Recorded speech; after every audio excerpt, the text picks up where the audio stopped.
Hello and welcome, everybody.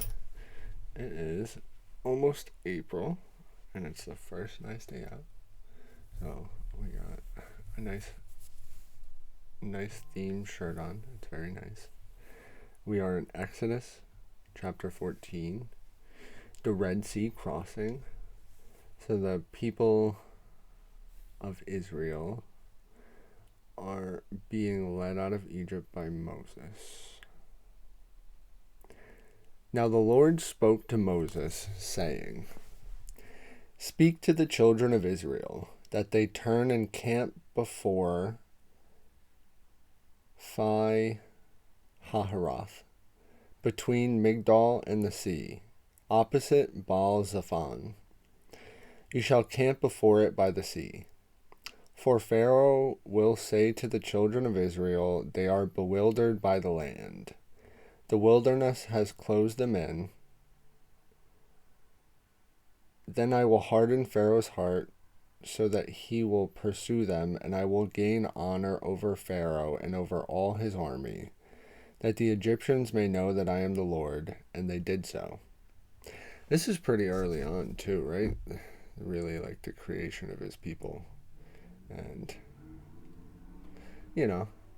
that's a good start, a good right barrier or trench or moat, or like Israel now has right, the Iron Dome, their security system. Just machine guns blazing. That right is pretty much the same thing as God is doing now. But yeah, the Lord wanted to throw the book at him.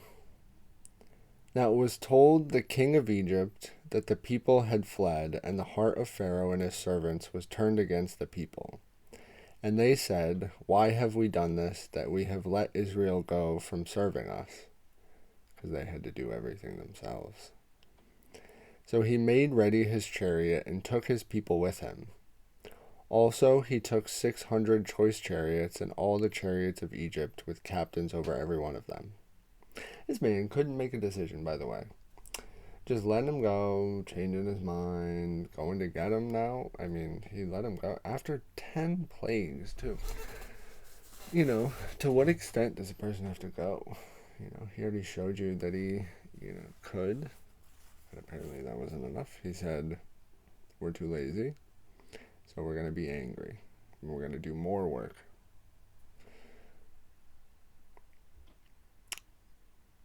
And the Lord hardened the heart of Pharaoh, king of Egypt, and he pursued the children of Israel, and the children of Israel went out with boldness. So the Egyptians pursued them, all the horses and chariots of Pharaoh, his horsemen and his army, and overtook them camping by the sea, besides Phi Hahiroth, before Baal Zephon.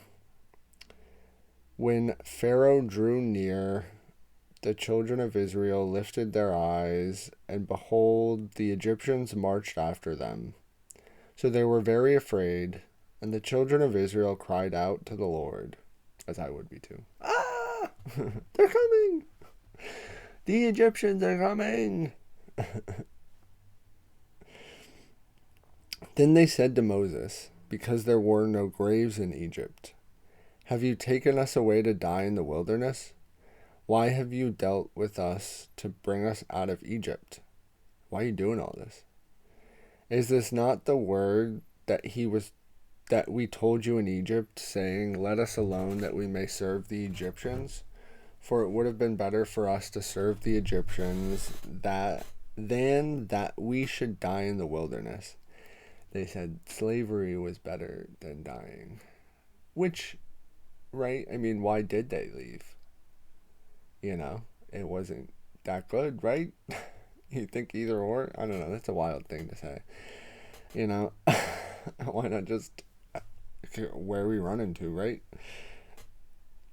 They are marching here, and that is your first question. My goodness. And Moses said to the people, "You guys are idiots." And Moses said to the people, Do not be afraid. Stand still and see the salvation of the Lord, which he will accomplish for you today. For the Egyptians whom you see today, you shall see again no more forever. And the Lord will fight for you, and you shall hold your peace. And the Lord said to Moses, Why do you cry to me? Tell the children of Israel to go forward, but lift up your rod and stretch out your hand over the sea and divide it. And the children of Israel shall go on dry ground throughout the midst of the sea. And I indeed will harden the hearts of the Egyptians, and they shall follow them. So I will gain honor over Pharaoh and over all his army, his chariots and his horsemen.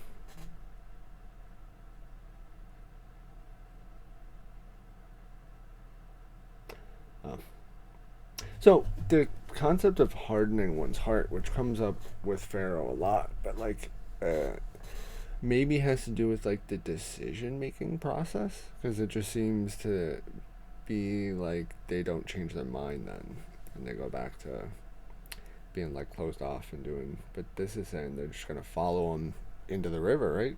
You know.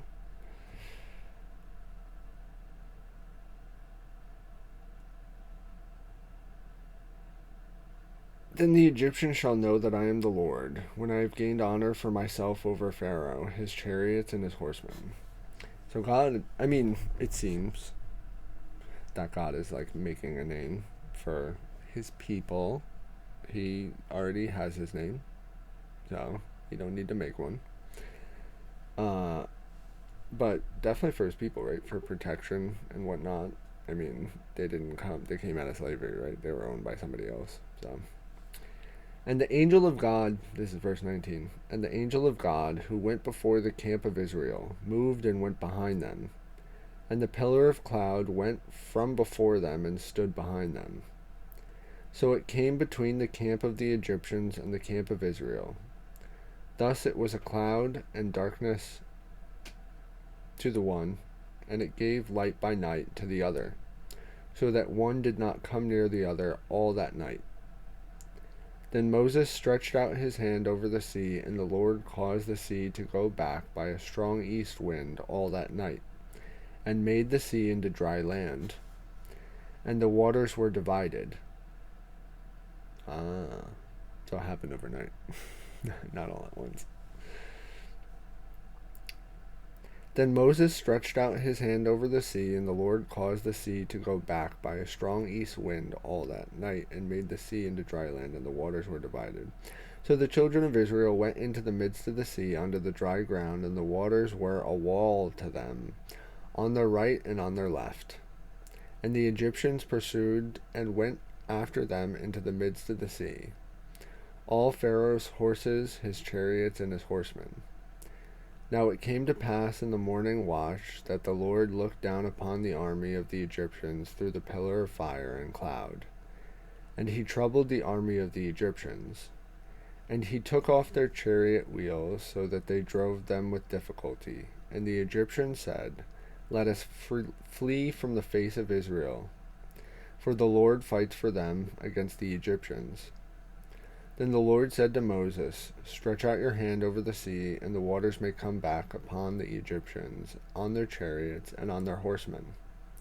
And Moses stretched out his hand over the sea, and when the morning appeared, and the sea returned to its full depth, while the Egyptians were fleeing into it, so the Lord overthrew the Egyptians in the midst of the sea. Then the waters returned and covered the chariots, the horsemen, and all the army of Pharaoh that came into the sea after them. Not so much as one of them remained, but the children of Israel had walked on dry land in the midst of the sea, and the waters were a wall to them on their right hand and on their left. So the Lord saved Israel that day out of the hand of the Egyptians, and Israel saw the Egyptians dead on the seashore. Thus Israel saw the great work which the Lord had done in Egypt. So the people feared the Lord and believed the Lord and his servant Moses. Yeah. I mean, this is where a lot of my thought go sing, you know? So Abraham, right, is bringing this idea of God from Samaria, and he passes by Salem, whose king is Melchizedek, who knows God, the God, same God that did this for Moses and the Egyptian people, or the Israelite people. And the existence of other gods, lowercase g's, I've always thought is like a human attempt to like leave a legacy, but it was done early enough in history to where like when people really did go down the rabbit hole and they idolatrized things, uh, it was early enough to where they could do it with people, and it was like written, and then those people were dead, and then they didn't get to explain, right, what they were doing. And like if the world ended today and we all had to explain what we were doing, well, like right now, you know, you need that explanation probably. So to look back at it is a little bit different. But this really is, right? God is having to literally, at this point, right, physically, question mark, manifest himself and like literally fight for his people. Or to say the Egyptians had the upper hand as far as like technology and whatnot, and they were servants and they had nothing. They didn't have a people. This wasn't even a nation yet, right? This is just a group of a couple million people that are escaping, refugees. And God is just manifesting. So the Song of Moses comes after, because I'm sure they're all singing, because they're real happy to be alive. They all thought they were going to die in the wilderness. Then Moses and the children of Israel sang this song to the Lord, and spoke, saying, I will sing to the Lord, for he has triumphed gloriously. The horse and its rider he has thrown into the sea. The Lord is my strength and song, and he has become my salvation. He is my God, and I will praise him. My father's God, and I will exalt him. My Lord is the man of war. The Lord is his name. Pharaoh's chariots and his army he has cast into the sea.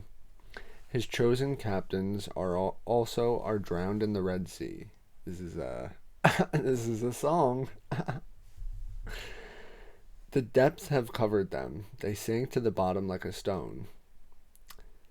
I mean, look, I know it's a song. They're allowed to have, but they were at the bottom of the ocean or the sea, and the sea collapsed upon them. They were already on the bottom. They didn't sink at all. They were already stone sitting on the bottom. The depths had covered them, though. They definitely did. Your right hand, O Lord, has become glorious in power. Your right hand, O Lord, has dashed the enemy in pieces. And in the greatness of your excellence, you have overthrown those who rose against you. You sent forth your wrath, it consumed them like stubble. And with the blast of your nostrils, the waters were gathered together. The floods stood upright like a heap. The depths congealed in the heart of the sea. The enemy said, I will pursue. I will overtake. I will divide the spoil. My desire shall be satisfied on them.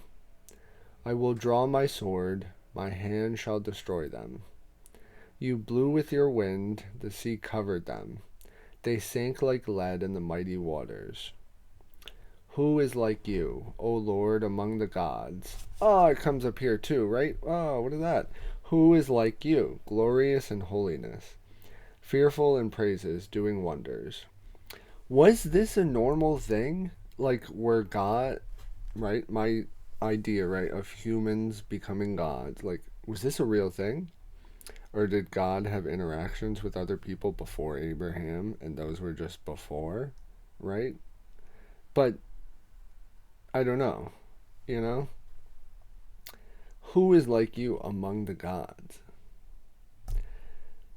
You stretched out your right hand, the earth swallowed them. You in your mercy had led forth the people whom you have redeemed. You have guided them in your strength and to your holy habitation. The people will hear and be afraid. Sorrow will take hold of the inhabitants of Philistia. Then the chiefs of Edom will be dismayed, the mighty men of Moab. Trembling will take hold of them. All the inhabitants of Canaan will melt away. Fear and dread will fall on them. By the greatness of your arm, they will be as still as the stone, as a stone that's on the bottom of the sea. Till your people pass over, O Lord, till the people pass over, whom you have purchased, because they were slaves. You will bring in and plant them in the mountain of your inheritance, in the place, O Lord, which you made for your own dwelling, the sanctuary, O Lord, which your hands have established. The Lord shall reign forever and ever. For the horses of Pharaoh went with the chariots and waters of the sea upon them, but the children of Israel went on dry land in the midst of the sea. Then Miriam the prophetess and sister of Aaron took the timbrel in her hand, and all the women went out after with timbrels and with dances. And Miriam answered them, Sing to the Lord, for he has triumphed gloriously. The horse and its riders he has thrown into the sea.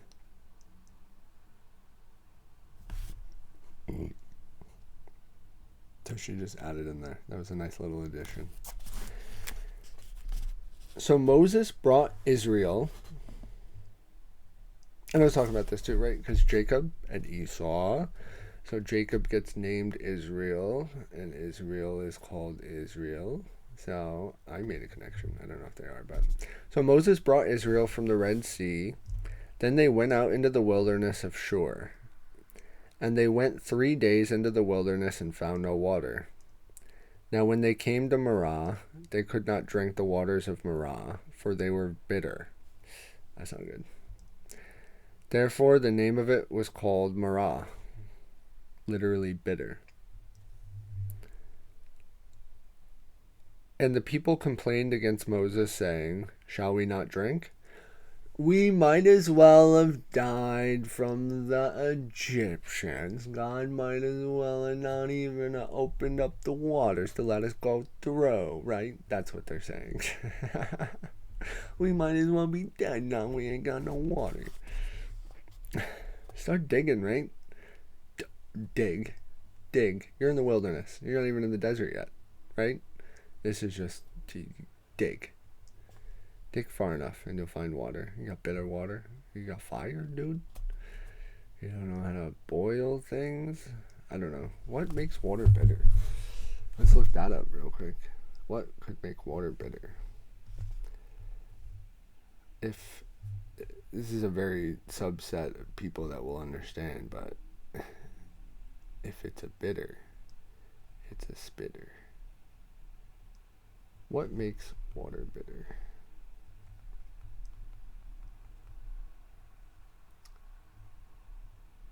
A high level of dissolved solids, pH imbalances, mineral contents, or the presence of contaminants like chemicals or metals. Alkaline water, maybe, then. Okay. So they like spring water. So he cried out to the Lord. He said, Why me?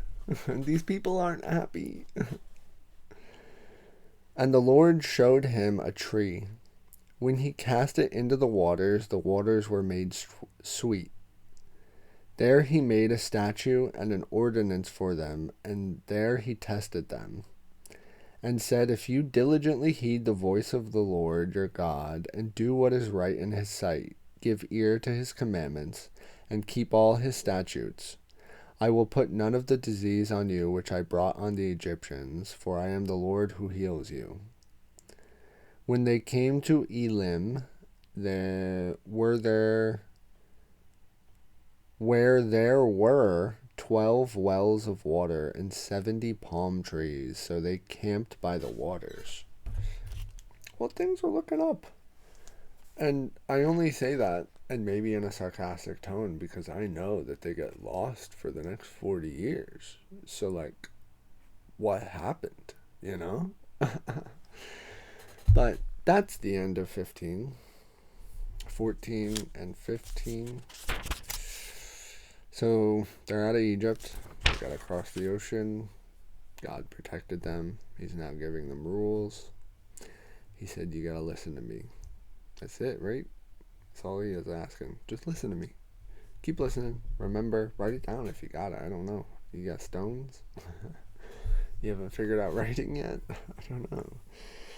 Who knows? But we're going to find some peace. And the bread from heaven is next. So we're going to learn about some manna. Find some peace, and God bless.